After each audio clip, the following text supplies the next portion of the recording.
Hi everyone. Few classes before we have seen the blood supply of the thyroid gland.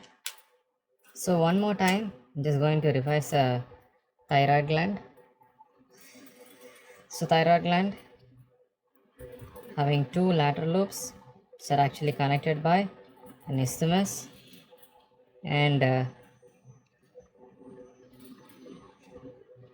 above the isthmus, sometimes you may see a small projection called as the pyramidal lobe. The artery that is actually supplying are actually going to be two in number. One is the superior thyroid artery,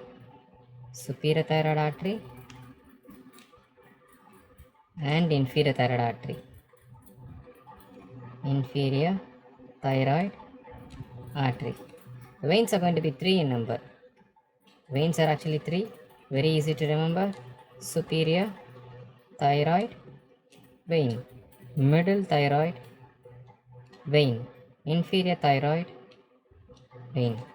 So arteries are two in number, the veins are only one for both the sides. First up, we are going to see the superior thyroid artery, which is actually a branch coming from the external carotid artery. Divides into two divisions, an anterior and a posterior division, or an anterior and a posterior branch. You might see the branches, superior thyroid reaching the apex. This portion is the apex of the thyroid gland. So it reaches the apex of the thyroid gland.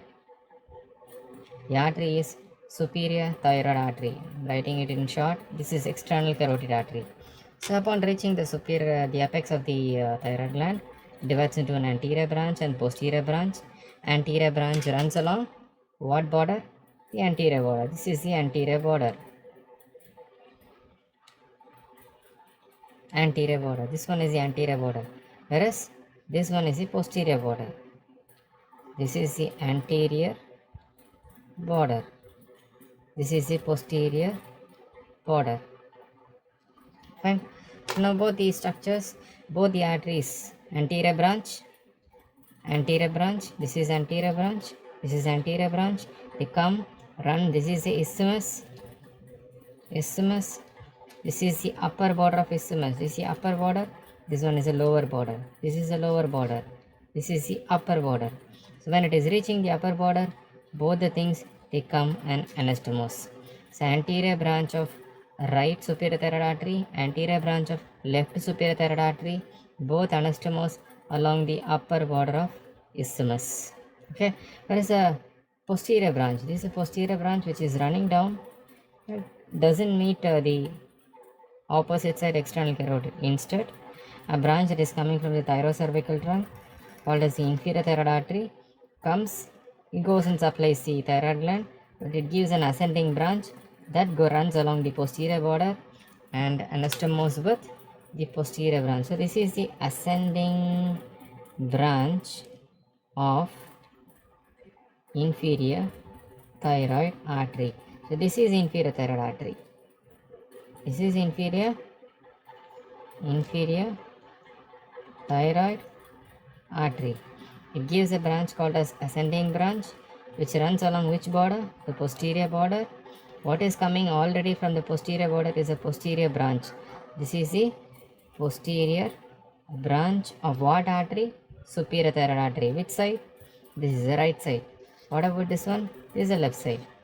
So basically, anterior branches of superior thyroid artery, they anastomose with each other, whereas a posterior branch of superior thyroid artery anastomose with ascending branch of inferior thyroid artery. Fine.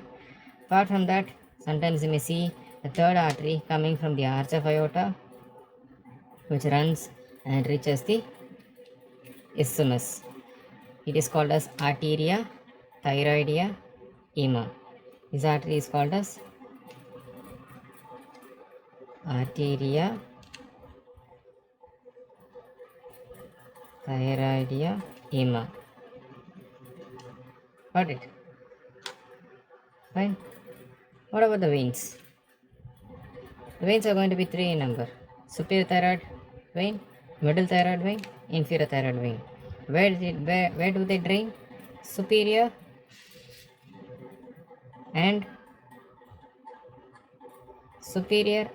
middle thyroid vein, they drain into IJV, know it very clearly, internal jugular vein, whereas the inferior thyroid vein drain into brachiocephalic vein.